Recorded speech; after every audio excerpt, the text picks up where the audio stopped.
Mard o'g'lonlar nomi barhayot.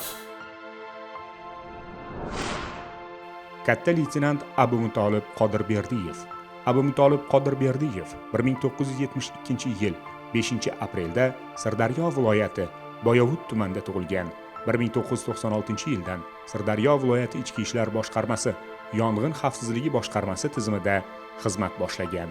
Sirdaryo viloyati Ichki ishlar boshqarmasi Yong'in xavfsizligi boshqarmasi 5-harbiylashtirilgan yong'in xavfsizligi qismi smena boshlig'i lavozimida xizmat qilgan.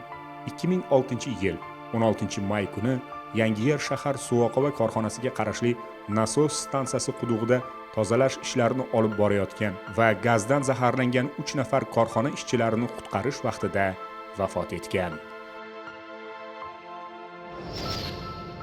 Mard o'g'lonlar nomi barhayot.